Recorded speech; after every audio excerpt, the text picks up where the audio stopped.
С вами новости Северного города, в студии Анна Томилина. Здравствуйте. Вот что мы покажем в этом выпуске. В Аганере начали исследовать площадку под строительство, когда район начнет разрастаться. Ущерб в десятки миллионов. Следователи выяснили, кто виноват в том, что новый аэропорт в Диксоне сгорел. Нет собственной мифологии, нужно придумать, какими загадочными существами заселили норильские сугробы горожане.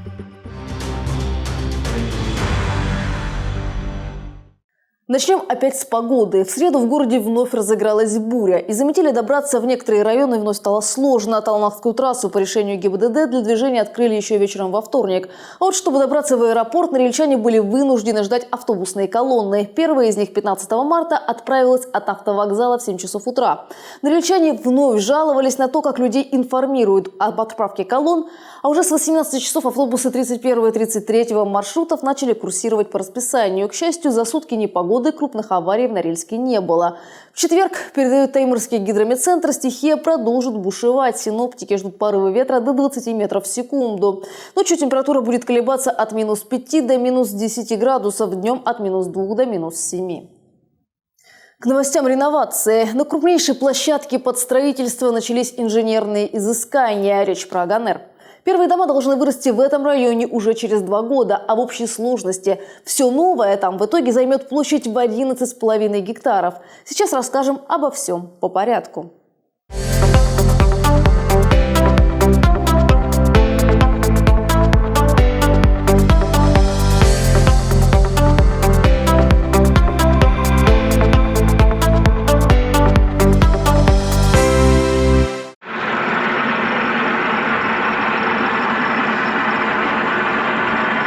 Мы с вами находимся на будущей территории комплексной застройки Аганера.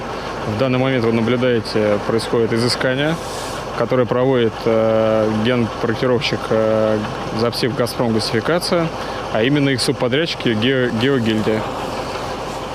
То есть сейчас под внутренние коммуникации коллектора внутриплощадочные проводят изыскание. Продлятся они до конца апреля. Коллекторы, для устройства которых сейчас проводят исследования, должны быть расположены между новыми зданиями. В них проложат все коммуникации к ним. Начать строительство подземных коридоров планируют уже в конце года. На проектно-изыскательские работы компания направит 230 миллионов рублей. Всего же на развитие Аганера Норникель выделит 39 миллиардов рублей. А в общей сложности по 4-стороннему соглашению до 1935 года в район вложат примерно 81 миллиард. И вот что здесь в итоге вырастет. Это 8 домов, 3 дома одноподъездных, 5 домов трехподъездных, школа на 1100 и садик на 270 мест.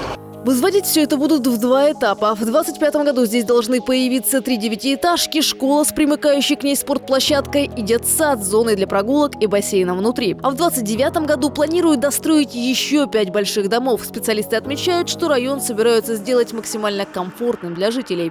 Его благоустроят и озеленят. Первые этажи домов отведут под коммерческие помещения, банки, кафе, магазины и другое.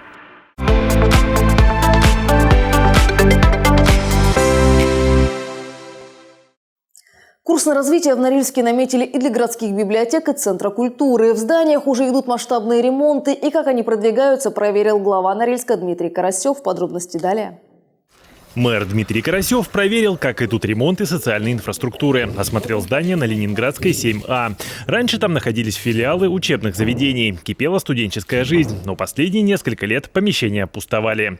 Прошлым летом первый этаж загорелся. Пожарные тогда обнаружили, что двери взломали, и внутри кто-то, видимо, буквально играл с огнем. А сейчас в здании идет перепланировка. Рабочие уже сняли часть стен, привезли некоторые материалы. Переедут сюда творческие объединения городского центра культуры. Здесь появятся помещения для танцевальных и театральных коллективов, репетиционная база для музыкантов, актовый зал, студия звукозаписи, склады для хранения костюмов, реквизита и оборудования, зона отдыха для посетителей и кафе. Сдать объект должны уже в конце следующего года. Это будет такой вот мощный 6-этажный культурно-досуговый центр, который пригласит к себе вот те как раз вот организации, те как раз СОНКа, которые сейчас не имеют своих помещений, но им где-то необходимо располагаться. И они сейчас ютятся в одном городском центре культуры все вместе. Поэтому мы с нетерпением ждем, когда этот объект будет завершен. Дмитрий Карасев посмотрел и как продвигается модернизация библиотеки на Ленинском проспекте 20А. Потолки, стены и пол на 3-м этаже подрядчики там полностью ободрали. Для ремонта уже купили необходимые материалы. В этом году должны не просто отделать помещение, но и вначале смонтировать новые перегородки, заменить систему вентиляции, электрику. Еще собираются отремонтировать крыльцо и сделать навесной фасад. Глава города заглянул и в библиотеку на Кадульского, 15. Ремонт там начали еще в прошлом году, а в этом масштаб преобразований вырастет. Уделяем особое внимание модернизации и библиотечной системы. Здесь вот на Кадульского предусмотрен полностью капитальный ремонт всех помещений. Будут открытые пространства, как и на Ленинском проспекте 20, где можно будет передвигаться без каких-либо препятствий, брать любой книжный фонд, его изучать, смотреть, ставить на место, общаться с такими же посетителями в свободной открытой форме. Дмитрий Карасев также отметил, что продолжит следить за ремонтами на соцобъектах. Андрей Гришков, Александр Заяц и Дмитрий Салтыков. Новости Северного города.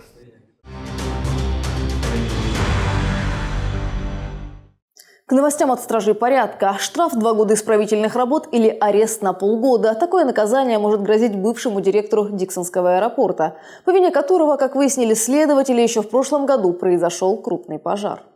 Все случилось еще в январе прошлого года. Возгорание произошло в котельной модульного здания аэропорта Диксон. А виноват в этом, по мнению стражей закона, директор предприятия, который, по версии следствия, не обеспечил технически исправное состояние отопительного оборудования. Да и пожар тушить было некому. В момент происшествия помещение пустовало.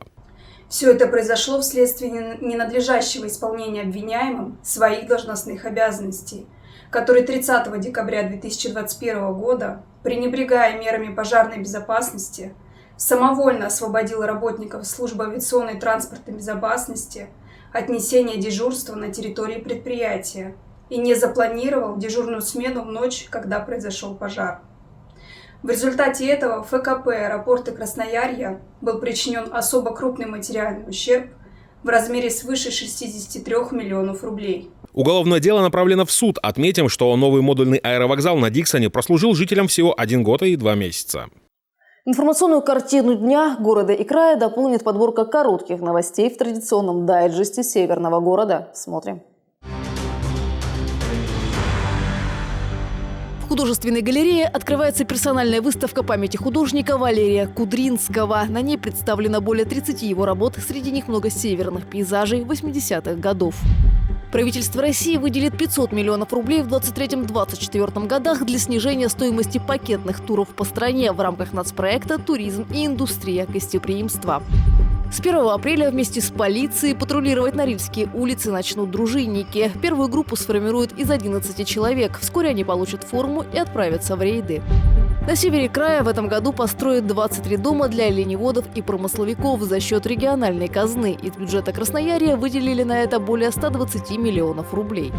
Поделиться своими мыслями о том, что должно появиться на берегу городского озера, норильчане могут до 23 марта. Опрос проводит, например, на онлайн-платформе «Анкетолог». Оставайтесь с нами. Впереди вторая часть выпуска. В ней покажем. Нет собственной мифологии, нужно придумать, какими загадочными существами заселили норильские сугробы горожане. С вами вновь новости Северного города. Продолжаем выпуск истории о загадочных существах, которые, по мнению норильчан, населяют наши сугробы. Искали их жители города вместе с резидентом Поларт, художником из Екатеринбурга Владимиром Селезневым. Каждому созданию дали имя и краткое описание. И все эти образы собрали в зале современного искусства. Давайте посмотрим. На стенах пол-арт-резиденции мифология Норильска, придуманная его жителями. Снегоход, монстр Весна, Волнушка и много других любопытных персонажей. Все это полет фантазии, почву для которого подготовил художник из Екатеринбурга Владимир Селезнев. Свой проект с поэтичным названием «Зимний сон» и его обитатели «Мифология снежного Норильска» он воплощал вместе с горожанами разных возрастов, от школьников до пенсионеров. На мысли о мифических существах его натолкнул сугроб на детской площадке как раз возле резиденции пол-арт. Инорильчане помогли Владимиру заселить снежные горы. Они изобразили свои мечты, фантазии, мысли о том, кем хотели бы быть. Люди погрузились в придуманный общими усилиями мир. Это снежный ящер. Сначала я думала нарисовать что-то типа снежного человека или снежной гориллы, но потом переключилась на ящера, потому что я люблю всяких ящериц, крокодилов и тому подобное. Ну, конечно, портрет не хотелось нарисовать, а потом домой пришла, думаю, у нас же символ нашего города – белый медведь. И думаю, чего мне в голову не пришло. Когда происходит вот это соединение моей идеи и местных жителей, вот в этом как раз моменте и происходит искусство. То есть мы все вместе, все участники, их было больше 30, не знаю, мне кажется, даже 40, около 40 человек, да, поучаствовали в создании этой выставки. И для меня это важно, потому что теперь вот люди, которые сюда пришли, они в том числе считают создателями этой выставки себя, да, то есть они как соавторы. Продолжает притягивать внимание норильчан и музейный сквер, в котором поселились куропатки. Жители города поделились с нами умилительными кадрами с пушистыми белыми комочками. Давайте посмотрим. Куропатки. Оп, оп, прыгает. Хорошенькие какие. Беленькие. Прелесть. Ой, хорошенькая какая. Ты посмотри. Как она к нам подошла фотографировать. Куропатки гоняют голубей. Видимо, это пара. Да. Но их мало заметно на снегу. Мы продолжаем следить и за спасенным белым медведем Диксоном, который живет сейчас в московском зоопарке. Чувствует он себя довольно хорошо, отмечают сотрудники. Реабилитация животного продолжается. У Диксона с приходом весны появилась новая игрушка в вольере. Это не валяшка. Не такая, как у детей, конечно. Это серый буй из высокопрочного пластика с утяжелителем внутри. Мишка с ней играет, наклоняет ее, пытается переворачивать, а она поднимается вновь. Игрушка развлекает Диксона и позволяет поддерживать его психоэмоциональное состояние, говорят специалисты. А в публичной библиотеке представили книгу памяти о норильчанах, которые погибли когда-то на поле боя. Инициатором проекта стал Евгений Полишенко. Он объединил команду, которая 5 лет искала родственников бойцов, собирала различную информацию и в итоге превратила весь материал в сборник историй под названием «Навсегда молодые». Не хотелось называть эту книгу банально «Книга памяти», ведь это книга о наших земляках, о ребятах, которые жили в Красноярском крае и погибли в различных вооруженных конфликтах. Идея создать такую книгу пришла Евгению Полишенко еще в 2010 году. Спустя 7 лет он начал работать над ней вместе с 3 соавторами – Валерием Шабуриным, Дмитрием Александровым и Михаилом Туаевым. Чтобы собрать материал, творческая группа встречалась с родственниками погибших, знакомилась с их историями, собирала фотографии и документы. Мужчины работали над сборником очерков 5 лет. Все шло к тому, что у нас есть и мемориальные доски, да, у нас есть «Черный тюльпан» мемориал. Там у нас указаны фамилии наших погибших, и в Афганистане, и в Чечне парты герои открываются. Хотелось бы, чтобы та информация, которая есть о наших земляках, о погибших при защите Отечества, она еще была вот на бумажном носителе. Тираж книги «Навсегда молодые» – 200 экземпляров. Часть из них уже у родственников погибших. Остальные направят в школы, библиотеки и музеи. К новостям компании. В спортхолле «Айка» наградили сотрудников Норникеля, которые помогли сделать в 2022 году производство безопаснее. Предлагали для этого свои идеи и проекты. Беляков Дмитрий Владимирович, инженер по механизации и АПП рудника «Маяк».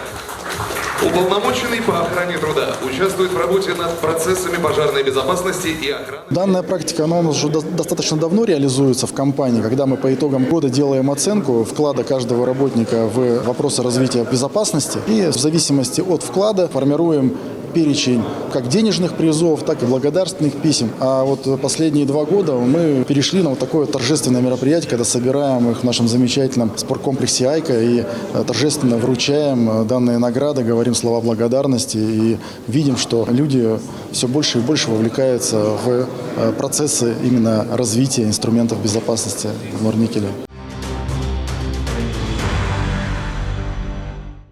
А тем временем в Норильско-Таймырской энергетической компании продолжается большая программа «Сделано с заботой». Итоги прошлого года, сообщают специалисты, превзошли их ожидания. Собирались отремонтировать свыше 70 объектов для работников, а привели в порядок 92. Это мужская гардеробная на 7-м этаже главного корпуса ТЭЦ-3. Работы здесь вели полгода, и теперь, сообщает руководство предприятия, помещение соответствует всем современным стандартам. Персоналу нравится применение современных материалов. Это нескользящая плитка в тех же душевых. Это применение современного оборудования.